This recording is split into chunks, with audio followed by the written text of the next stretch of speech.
हिंदी के उपन्यास सम्राट मुंशी प्रेमचंद जी द्वारा लिखित निर्मला एक चरित्र प्रधान उपन्यास है जो भारतीय नारी जीवन की एक दर्दपूर्ण करुण कहानी है। यह उपन्यास दहेज और अनमेल विवाह की सामाजिक समस्या पर आधारित है। उपन्यास की कथान अत्यंत सहज और स्वाभाविक ढंग से आरंभ होती है। बाबू उदय भानुलाल बनारस के अमीर और प्रतिभावान प्रतिष्ठित वकील थे। वे धन संचय करना नहीं जानते थे, परंतु परिवार के दरिद्र प्राणियों को आश्रय देने को अपना परम कर्तव्य समझते थे। उनके परिवार में उनकी धर्म पत्नी कल्याणी, 2 लड़कियां निर्मला और कृष्णा तथा 2 लड़के चंद्रभानु और सूर्यभानु थे।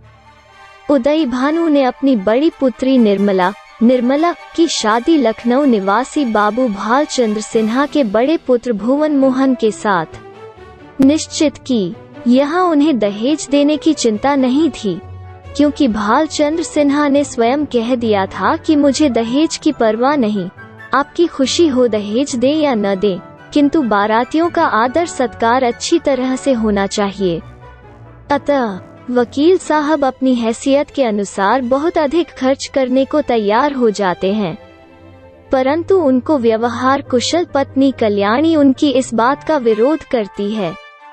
इस पर पति पत्नी में झगड़ा हो जाता है और एक दिन मामला तंग होने पर वकील साहब स्वांग रचकर सुनसान रात्रि में घर छोड़ चल देते हैं।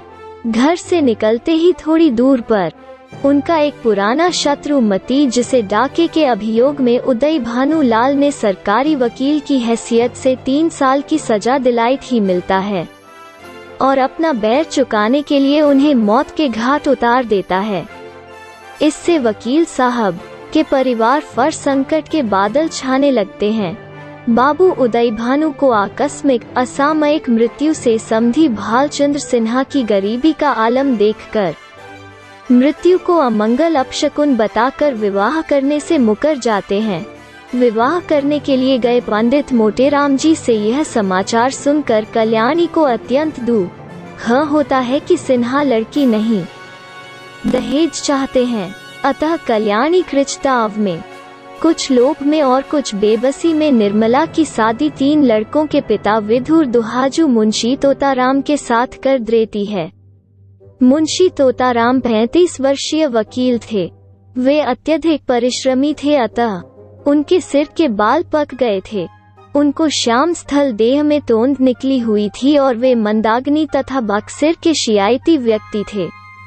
उनके परिवार में उनके 3 लड़के मनसाराम, जियाराम और सियाराम थे, जिनकी आयु क्रमशः 16, 12 और 7 साल की थी। इनके अतिरिक्त उनकी विधवा बहन रुविमिनी भी थी। शादी के पश्चात निर्मला पति के घर आती है।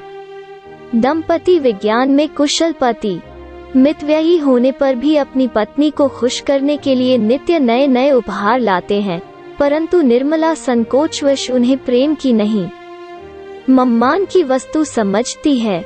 शायद इसलिए कि पति की अवस्था का ही एक आदमी उसका पिता भी था, जिससे वो देह चुराकर भाग जाया करती थी। दूसरी और बूढ़े मुंशी तोताराम अपनी यौवन की देहरी पर कदम रखने वाली पत्नी निर्मला को प्रसन्न रखने के लिए नित्य नए स्वांग रचते हैं। अपनी वीरता के झूठे प्रसंग कह सुनाते हैं, परंतु चपल निर्मला अपने वृद्ध पति की काम लालसा को भांप जाती है। उसे अपने पति के पागलपन पर दया आने लगती है और वो उन्हें प्रसन्न रखने का प्रयास करती है। ससुराल में गहने, कपड़े और धन संपत्ति निर्मला को रूप वृद्धि और संतोष प्रदान करते हैं, परंतु उसका मानसिक असंतोष बहुत बढ़ जाता है। उसका मन मर चुका होता है। पति से उसे पहले से ही असंतोष है। उसमें विधवा नंद रुक्मिणी उसे निरंतर कोसती रहती है। वो नई बहू भावज पर अपना रोब जमाना चाहती है, तो निर्मला अपना मन अन्य बातों कार्यों में लगा लेती है। वो बच्चों की सेवा शुश्रूषा में लग जाती है। वो बड़े पुत्र मनसाराम से अंग्रेजी भी पढ़ती है, किंतु इसमें काम वासना में अंधे पति को शंका उत्पन्न होती है और वह किसी बहाने मनसाराम को छात्रालय में भेजने का निश्चय कर लेते हैं।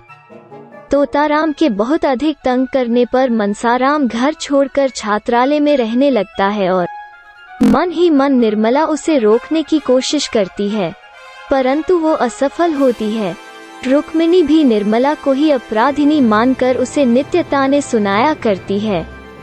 तोताराम के संशय को समझते ही निर्मला पति के पक्ष में होकर उनका समर्थन करती है और पति की उपस्थिति में मनसाराम के प्रति क्रूरता का अभिनय करती है, परंतु किशोर हृदय मनसाराम इस अभिनय को सत्य समझ लेता है और अपने स्वमानी स्वभाव में हृदय पर मार्मिक का अनुभव पाता है। इसी कारण छात्रालय में वो चिंतनशील बन जाता है, दुर्बल होता जाता है और बीमार भी हो जाता है। स्कूल के हेडमास्टर के आदेश पर मुंशी तोताराम उसे लेने के लिए छात्रालय जाते हैं, परंतु निर्मला के उसे घर लिवा लाने के अत्यधिक आग्रह और दबाव के कारण उनका संशय और भी दृढ़ हो जाने से वे मनसाराम को घर न ले जाकर सीधे ही अस्पताल पहुंचा देते हैं। वहां अनेक उपाय करने पर भी मनसाराम अच्छा नहीं होता। उसे विमाता निर्मला के अभिनय की वास्तविकता का रहस्य विदित हो गया था। इधर निर्मला भी बीमार पुत्र को देखने के लिए तड़पती थी, परंतु तोताराम के मना करने से वो अकेली अस्पताल जा नहीं सकती थी। परंतु जियाराम से मनसाराम की अत्यंत बुरी दशा के समाचार सुनत वो मिभाक होकर अस्पताल पहुंच जाती है। ठसे देखते ही निर्बल मनसाराम उठ खड़ा होता है और अपनी विमाता के चरणों में गिरकर उससे क्षमा याचना करता है और उसे निष्कलंक सिद्ध करता है। अब मुंशी तोताराम का वहम नष्ट होता है और उन्हें आत्मग्लानि होती है। वे निर्मला के शुद्ध स्नेह का महत्व समझते हैं और उससे अन्याय के लिए क्षमा मांगते हैं, परंतु अब तो बहुत विलंब हो चुका था। देखते ही देखते मनसाराम इस क्षण भंगुर संसार से, क्रूर अन्यायी समाज से हमेशा के लिए विदा ले लेता है। इस प्रकार पिता का भ्रम दूर कर मनसाराम मर जाता है, परंतु उसकी बीमारी से डॉक्टर सिन्हा तथा उनकी पत्नी सुधा से निर्मला का गाढ़ परिचय हो जाता है। डॉक्टर सिन्हा वे ही महाशय हैं जिनसे निर्मला की सगाई पक्की होकर फिर टूट गयो थो।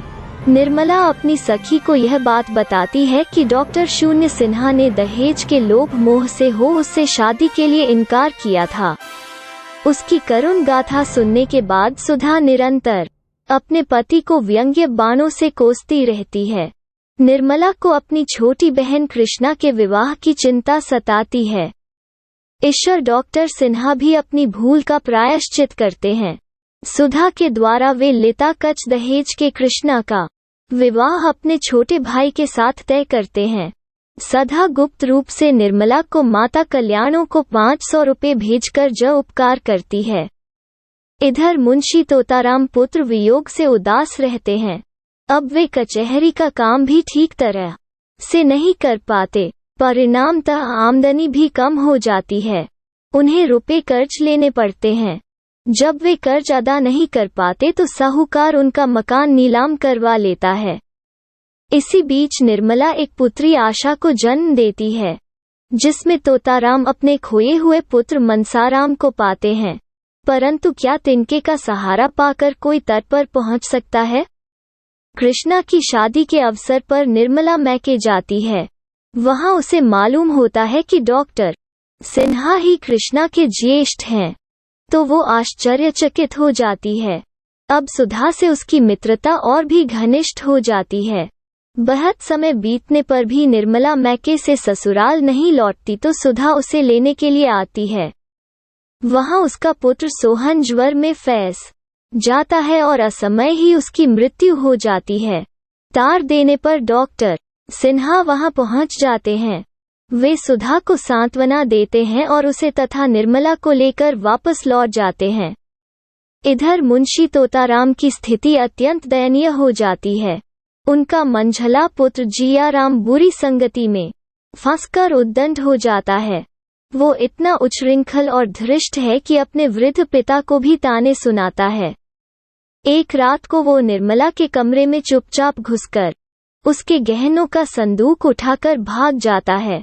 निर्मला उसे देख भी लेती है परंतु मुंशी जी को कुछ नहीं बताती। चोरी की बात सुनकर मुंशी तोताराम पुलिस में इत्तिला कर देते हैं। पुलिस ने जियाराम को ही चोर बताया, पर निर्मला घर की इज्जत मिट्टी में मिलाना नहीं चाहती थी। अतः उसने पुलिस को थोड़ी बहुत रिश्वत देकर मामला शांत करने की कोशिश की, परंतु जियाराम डर के मारे आत्महत्या कर लेता है। जियाराम की आत्महत्या से तोताराम के दिल पर गहरी चोट पहुंचती है। इतना ही नहीं, निर्मला भी बिल्कुल हृदयहीन हो जाती है। पुत्र शोक में वकील साहब का किसी भी काम में दिल नहीं लगता। अतः निर्मला पैसे बचाने के हेतु अबोध बालक सियाराम से बाजार से सौदा खरीद मंगवाती है। बार बार के बाजार के चक्कर से तथा नित्य ही विमाता से ताड़ना पाकर सियाराम तंग आ जाता है। इतने में एक बार बनिए की दुकान पर एक साधु से उसकी भेंट हो जाती है। मातृविहीन सियाराम पर साधु की बात का गहरा असर पड़ता है। परिणामतः एक दिन वो भी घर छोड़कर साधु महात्मा के साथ भाग जाता है। तलाश करने पर भी सियाराम नहीं मिलता तो वृद्ध पिता मुंशी तोताराम स्वयं पुत्र की खोज में निकल पड़ते हैं। इस प्रकार लगातार संकट बाधाएं उपस्थित होने पर निर्मला थक जाती है, हार जाती है और शांति लाभ के लिए सुधा के घर जाती है। परंतु दुर्भाग्य वहां भी उसका पीछा नहीं छोड़ता। सुधा की अनुपस्थिति में डॉक्टर सिन्हा निर्मला की ओर तीव्रता से बुरी नीयत से आकृष्ट होते हैं और एकांत पाकर उससे छेड़छाड़ करते हैं, परंतु वो भाग जाती है। रास्ते में ही उसे सुधा मिल जाती है। वो कुछ संकेत कर देती है जिससे सुधा सारी बात समझ जाती है। वो अपने पति की चारित्र्यहीनता की भर्त्सना करती है, उन्हें भली बुरी बातें सुनाती है। परिणामतः अपने दुष्कर्मों से लज्जित होकर आत्मग्लानि में डॉक्टर सिन्हा विष खाकर आत्महत्या कर लेते हैं। उनकी मृत्यु के पश्चात सुधा अपने देवर के साथ घर चली जाती है। दूसरी ओर अब भी संकट के बादल छाए रहने पर निर्मला व्याकुल चिंता तो रहती है और बीमार हो जाती है। अपने को अंत निकट देखकर छोटी बच्ची आशा, जो संपूर्ण विपिक्ता की वृहद आलोचना है, को अपनी नंद रुक्मिणी के हाथों सौंपकर वो क्रूर समाज से सदैव के लिए विदा ले लेती है। मोहल्ले के लोग एकत्रित होते हैं। निर्मला की मृतदेह बाहर निकाली जाती है। शमशान यात्री चिंतामग्न है कि लाश को अग्निदाह कौन देगा। इतने में एक बच्ची आशा बूढ़ा पथिक मुंशी तोताराम उपस्थित हो जाता है। दोस्तों, आज इस वीडियो में बस इतना ही। धन्यवाद।